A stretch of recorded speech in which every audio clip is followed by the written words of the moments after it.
The message arrived at 3 in the morning, Earth time.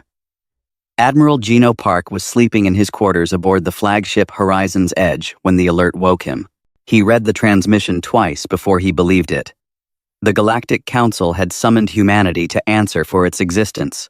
Gino had served in the Terran Navy for 32 years. He had seen first contact. He had watched humanity take its first steps into a galaxy filled with ancient civilizations. He had always known this day would come. The elder species did not like competition. He made 3 calls. The first was to Earth.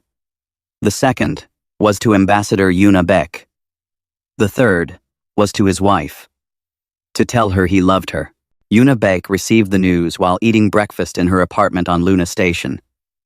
She was 54 years old. With gray hair she refused to die and eyes that missed nothing. She had spent her entire career studying alien cultures, learning their languages, understanding their fears. She knew the Council better than anyone alive. She also knew what this summons meant. Humanity had grown too fast. In just 43 years, they had colonized 17 worlds. They had built a fleet of 40,000 ships. They had developed technologies that made the elder species nervous. Now, the Council wanted to put them in their place. Una finished her breakfast calmly. Then she began to pack. The journey to the Pinnacle took 6 days. The Pinnacle was a massive space station at the center of neutral territory. It had been built 11,000 years ago as a meeting place for all species. No weapons were allowed. No violence was permitted. It was considered sacred ground. Una brought 2 people with her. Captain Do-hun Lim was her head of security. He was a quiet man, with a soldier's eyes and a poet's heart. He had saved her life twice during previous diplomatic missions. She trusted him completely. Dr. Hana Cho was younger, barely 30, but brilliant. She studied alien minds, the way others studied stars. She could read a species' intentions from the way they stood, the way they breathed, the way they looked at empty space. Una needed her insight for what was coming. Their ship, the Silent Dawn, docked at the Pinnacle on the morning of the 7th day. The station was enormous, larger than most cities. Thousands of species walked its corridors. Some had scales, some had wings, some had no bodies at all, just clouds of thinking gas held together by magnetic fields. None of them looked at the humans with kindness. The council chamber was located at the heart of the station. It was a vast circular room with 12 towering seats arranged around a central platform. The seats were designed for the elder species. Massive thrones that made their occupants look like gods. The platform was small and low, meant for those being judged. Una walked to the platform without hesitation. Do-hun and Hana followed. They stood together, 3 small humans in a room, built to make them feel insignificant. The 12 council members watched them from above. Una recognized each one from her studies. The Orathi, with their 4 eyes and armored skin. The Celestine, pale and slender, oldest of all known species. The Vorn, massive creatures of living stone. And 9 others, each ruling civilizations, older than human history. High Arbiter Velos of the Orathi Dominion spoke first. His voice echoed through the chamber like thunder.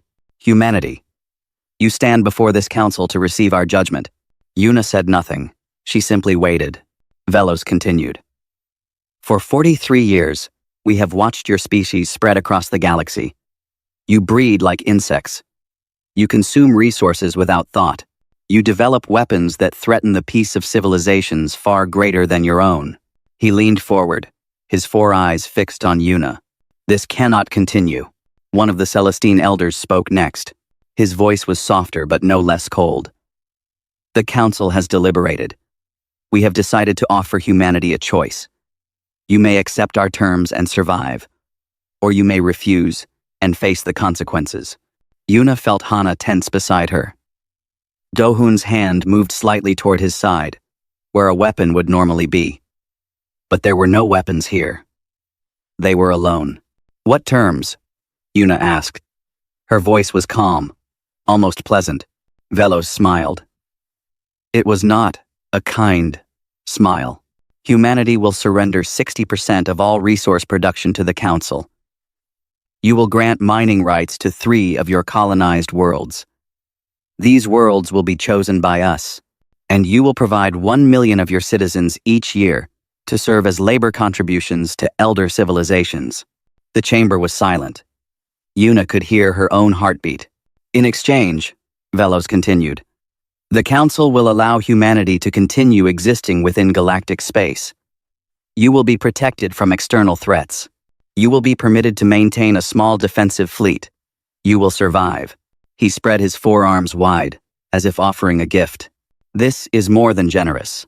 Many species have received far worse terms. Some received no terms at all. Yuna understood what he meant.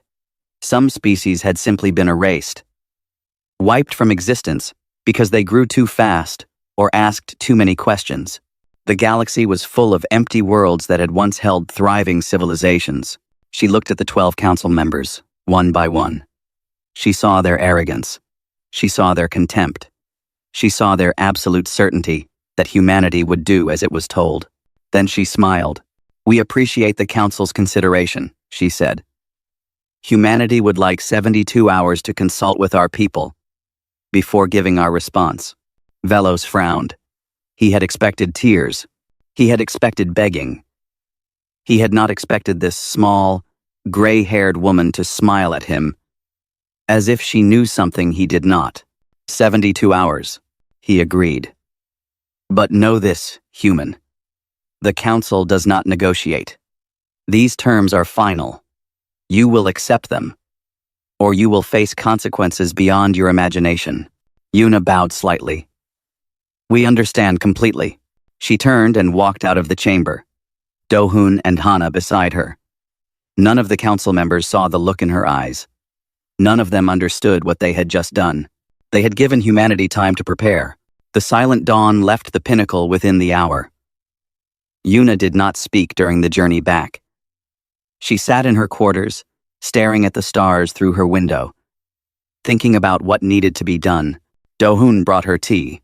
She drank it without tasting it. Hana brought her reports on council behavior patterns. She read them without really seeing the words. Her mind was somewhere else.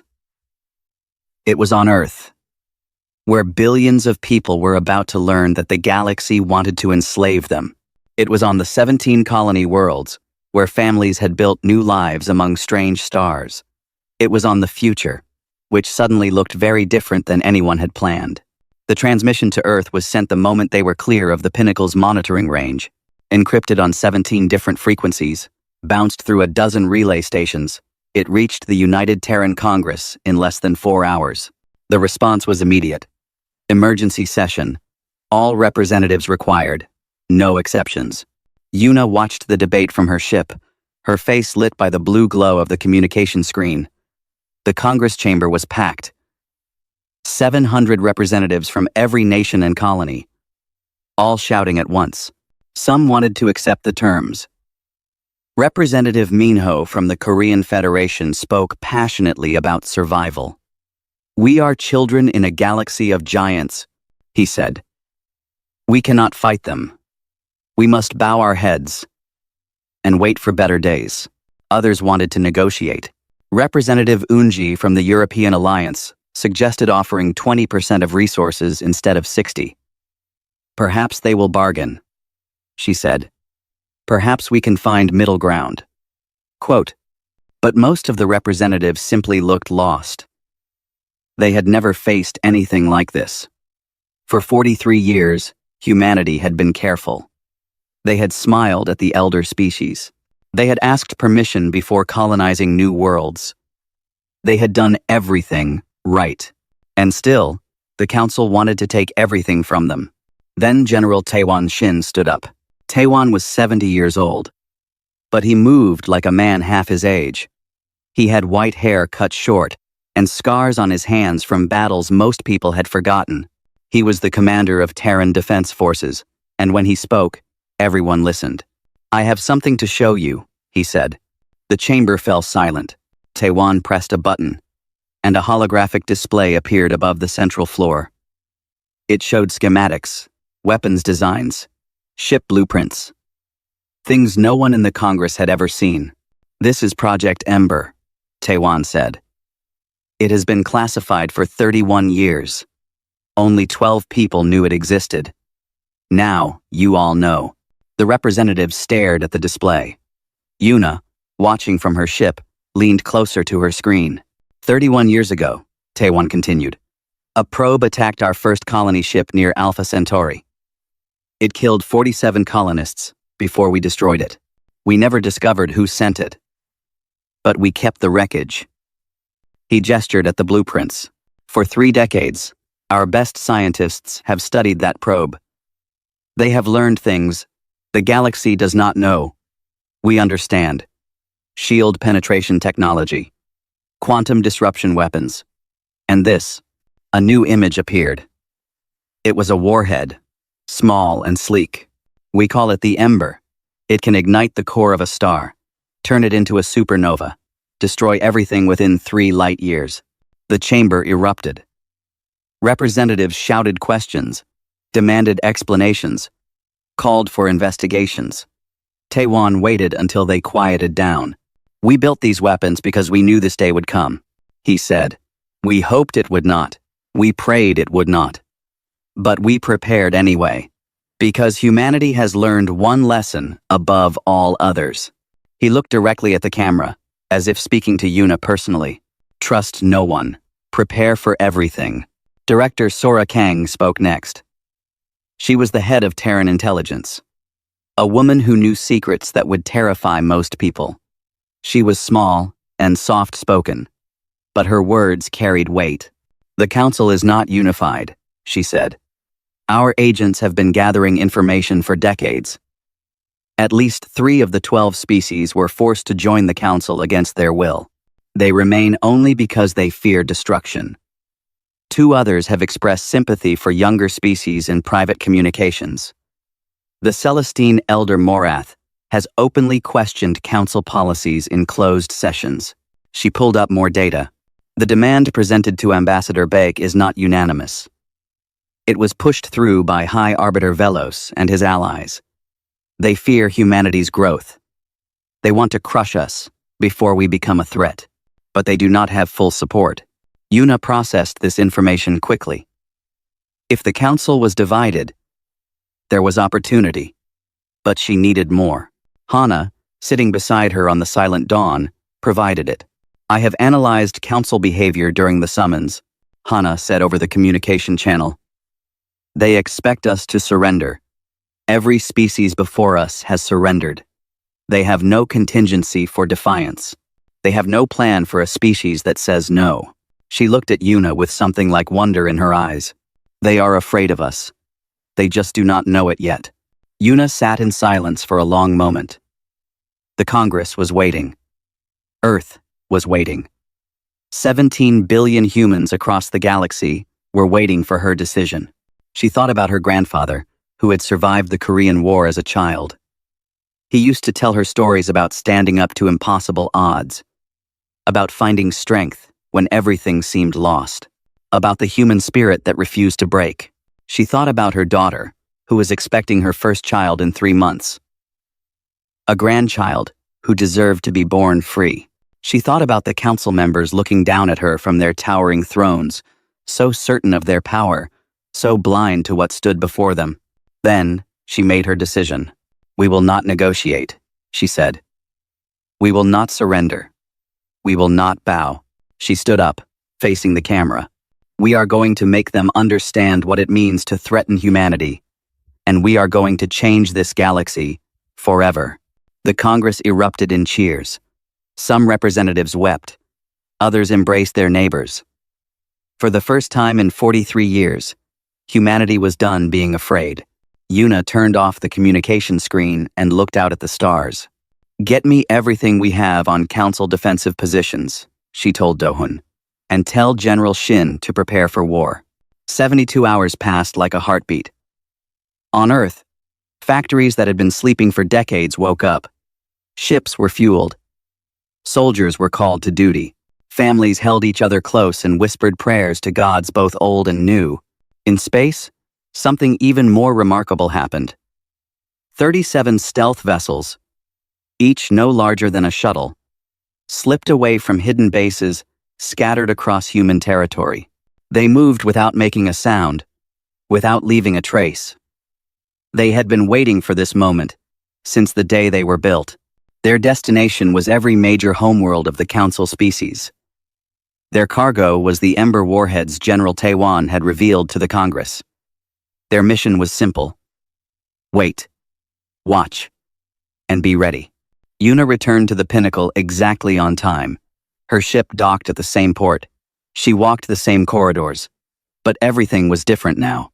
This time, she was not alone in spirit. Behind her walked Captain Do-hoon and 12 Terran Marines in full ceremonial armor. Their uniforms were crisp and black. Their faces showed no fear. They moved like one organism, perfectly synchronized, perfectly calm. Other species stopped to watch them pass. Some whispered to each other. Some recorded images to send home. No one had ever seen humans look like this before. There was something in their eyes that made even the oldest species uncomfortable. The council chamber was exactly as Yuna remembered. 12 towering thrones. One small platform. A room designed to make visitors feel small and weak and helpless. Yuna walked to the platform and stood there as if she owned it. High Arbiter Velos looked down at her. His 4 eyes narrowed with suspicion. Something was wrong. This human woman should be trembling. She should be begging for mercy. Instead, she stood there with her shoulders back and her chin raised, like a queen visiting a foreign court. Ambassador Beck, Velos said slowly.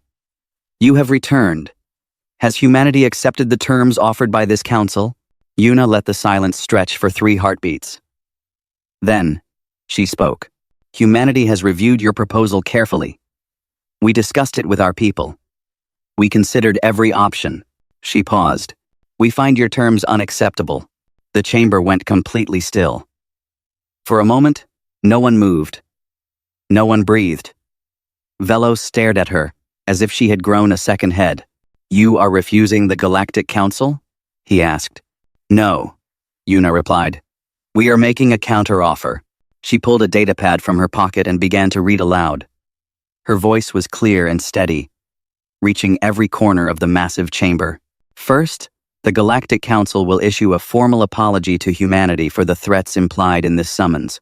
Second, humanity will be granted full recognition as an equal member of the Galactic Assembly, with all the rights and privileges that status provides. Velos's face twisted with anger, but Yuna continued without pausing. Third, the practice of labor contributions will end immediately. Humanity considers this practice to be slavery. We do not accept slavery. We do not tolerate slavery. Any species that wishes to continue this practice will be considered an enemy of Earth. The chamber exploded with noise. Council members shouted at each other. Some demanded Yuna's immediate arrest. Others simply stared in disbelief. Yuna raised her voice above the chaos. Fourth, the Council will open its historical archives to all member civilizations. Knowledge belongs to everyone, not just those who arrived first. She lowered the datapad and looked directly at Velos. These are our terms. You have 72 hours to respond. Velos rose from his throne. His massive body shook with rage. His voice boomed through the chamber like an earthquake. You dare dictate terms to us? We have crushed civilizations older than your entire species. We have erased worlds from existence. You are insects. You are nothing. Yuna did not flinch. She did not step back. She simply stood there, looking up at him with calm eyes. Then you should have no difficulty crushing us, she said. If you believe you can.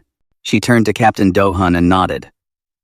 Do-hoon stepped forward and activated a small device on his wrist. A holographic display appeared in the center of the chamber, large enough for everyone to see. It showed 12 images. 12 homeworlds, the most sacred places of each council species. and surrounding each one, the unmistakable signatures of human stealth vessels. "This is not a threat," Yuna said quietly. "This is information. Every vessel you see carries an Ember warhead. You know what these weapons can do. We know you have been monitoring our development programs, even the classified ones." She let that sink in. "If you attack humanity, your worlds will burn. Not some of them. All of them. We will not survive such a war. But neither will you." The chamber was silent now. Every council member stared at the display with horror in their eyes. They had ruled the galaxy for thousands of years. They had never faced anything like this. Velos recovered first. "You would destroy yourselves just to hurt us?" "Yes," Yuna said simply. "That is exactly what we would do. Because we would rather die free than live as slaves." She looked around the chamber, meeting the eyes of each council member in turn. "We did not come to this galaxy to conquer. We came to explore, to learn, to grow. We wanted to be your friends. We wanted to be your partners. But you have made it clear that you see us only as prey." Her voice hardened. "We are not prey. We are humanity. And we do not kneel." She gestured to Dohun, and the holographic display disappeared. Then she turned and walked toward the exit, her Marines following in perfect formation. At the door, she paused and looked back over her shoulder. 72 hours, High Arbiter. Use them wisely. Then she was gone, leaving the council in chaos behind her. In the corridors of the Pinnacle, other species watched her pass. Some looked at her with fear. Some looked at her with hatred. But a few, just a few, looked at her with something else. Hope. The council did not wait 72 hours. Within 6 hours of Yuna's departure, High Arbiter Velos called an emergency session. He demanded immediate military action against humanity. He screamed about honor and respect, and the need to crush these insects before they spread their poison further. But something unexpected happened. Elder Morath of the Celestine Accord stood up. He was ancient beyond measure, his pale body barely holding together. But his voice was strong. "I will not support this war," he said. The chamber fell silent.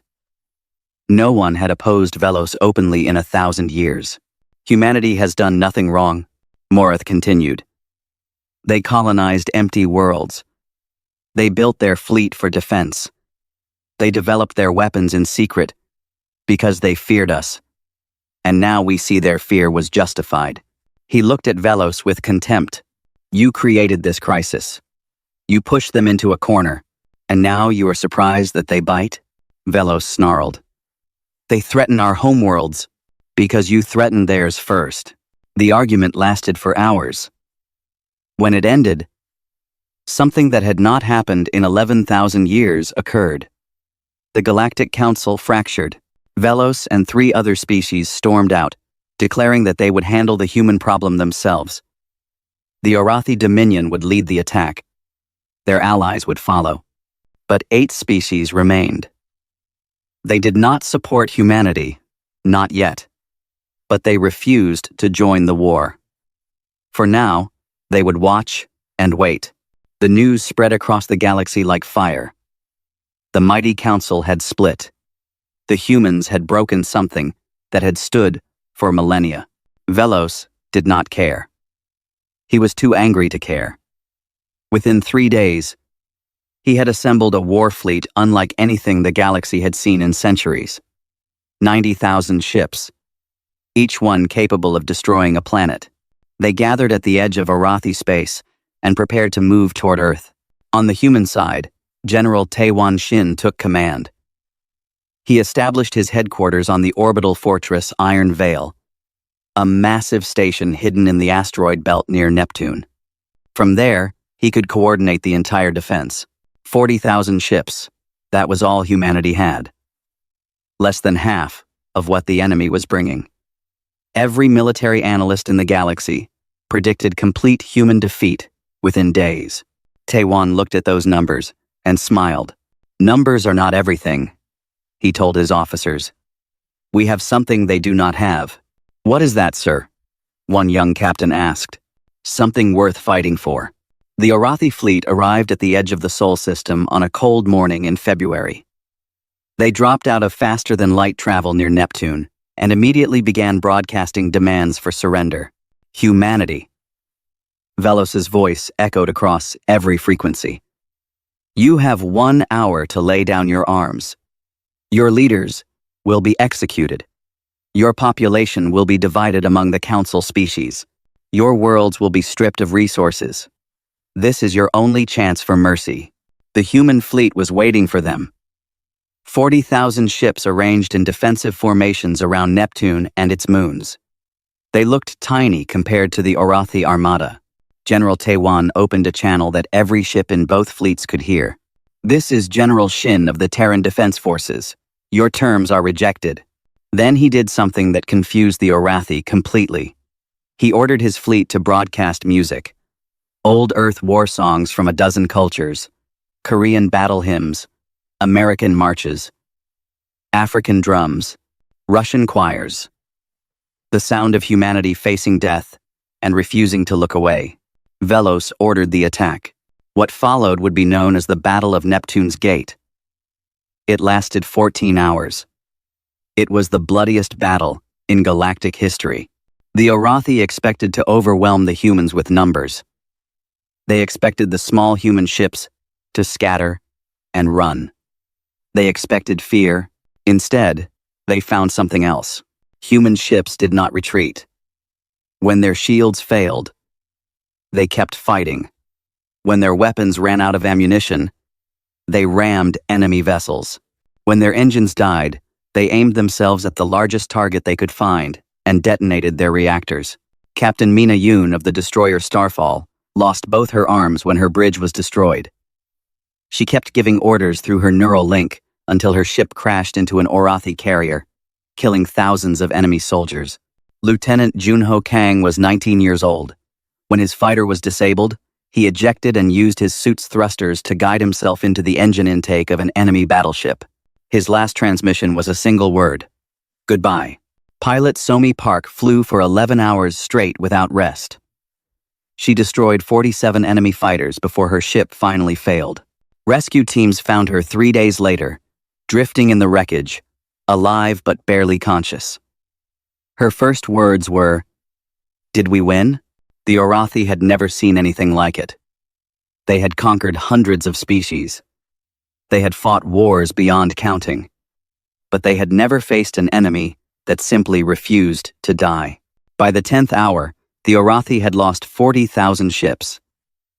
The humans had lost 12,000. But the humans kept coming.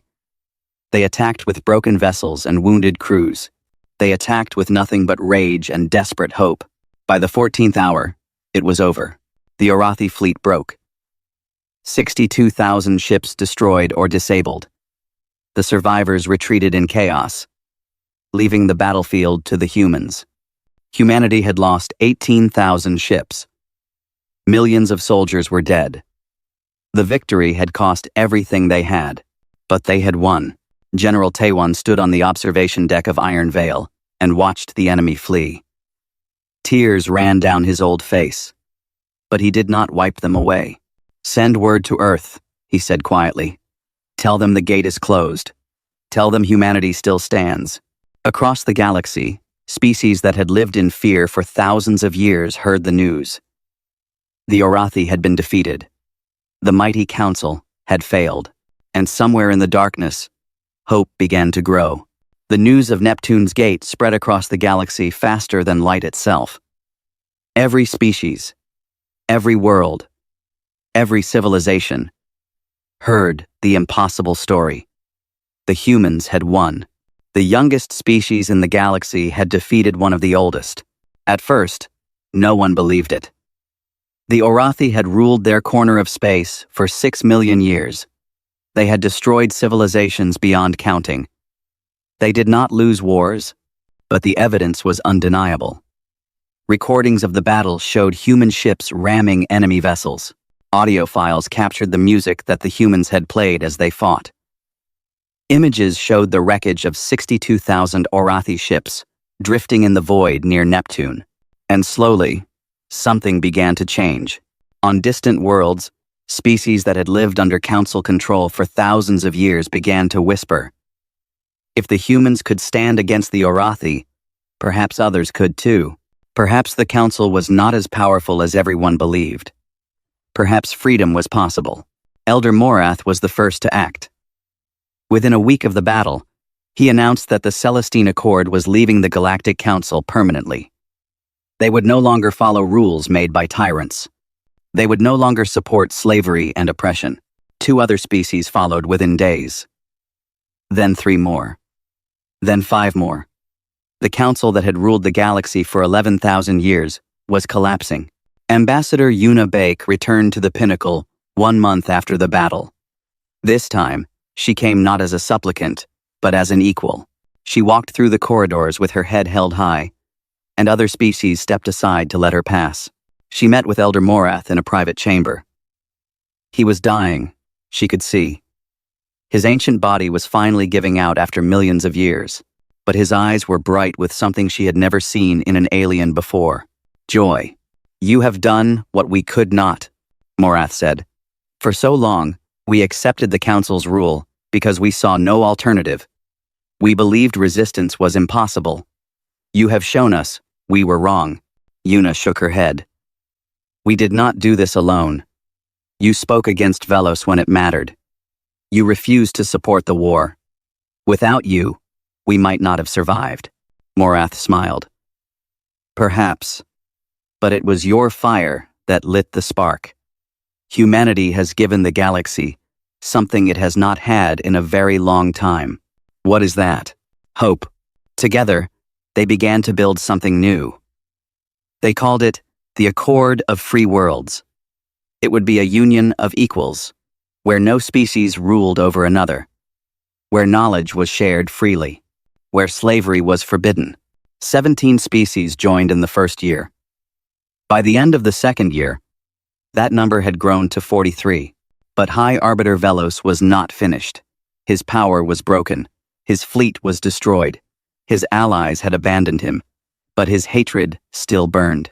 He hired an assassin from the Void Guild, the most feared killers in the galaxy. The target was Ambassador Una Bake. The assassination would take place during a peace conference on the Pinnacle, in front of representatives from 100 species. It would prove that the humans were still vulnerable. It would show the galaxy that the Council could still strike at its enemies. Captain Dohun Lim saved her life. He spotted the assassin in the crowd 3 seconds before the attack. He moved, without thinking, putting himself between Una and the blade. The weapon meant for her heart struck his shoulder, instead. But Dohun did not fall. He grabbed the assassin's arm, twisted it, and brought the killer to the ground before anyone else could react. When station security arrived, they found Dohun standing over the unconscious assassin, bleeding heavily but still on his feet. She is safe, he said. Those were his only words before he collapsed. He survived. The doctor said he was lucky. Dohun said luck had nothing to do with it. He had trained for 30 years to protect people. This was simply what he did. The assassination attempt destroyed what remained of Velos's support. His own species removed him from power and exiled him to a barren moon at the edge of their territory. He would spend the rest of his days alone, forgotten, watching the galaxy change without him. The Accord of Free Worlds grew stronger. New laws were written. Old injustices were addressed. The labor contribution programs ended, and millions of enslaved beings were set free. On Earth, Admiral Geno Park oversaw the construction of humanity's first true exploration fleet. Not warships, but vessels designed for discovery. Ships that would carry scientists and artists and dreamers to the far corners of the galaxy. Dr. Hana Cho was appointed as humanity's first permanent ambassador to the Accord. She spent her days learning about new species, new cultures, new ways of thinking. She said it was the happiest work she had ever done. General Taewon Shin retired after the war. He bought a small farm in the mountains of Korea and spent his remaining years growing vegetables and writing poetry. When journalists asked him what message he would send to any species considering aggression against Earth, he thought for a long moment before responding. "We are very small," he said. "We are very young. And we do not know how to quit." Ambassador Una Beck was offered the position of Chancellor of the Accord. She declined. She said she preferred to remain a diplomat, working in the shadows, building bridges between species who had forgotten how to trust. But before she returned to her work, she gave one final address to the Accord Assembly. "Humanity did not come to this galaxy to conquer," she said. "We came to explore. We came to learn. We came to find our place among the stars." She looked out at the representatives of 100 species, beings who had feared each other for millions of years. Now, sitting together in peace. "We do not seek to rule. We seek only to stand. And we will stand beside anyone who wishes to do the same." The assembly rose and applauded. It was a sound that echoed across the station, across the system, across the galaxy. The sound of a new beginning. And somewhere in the darkness between stars, hope continued to grow.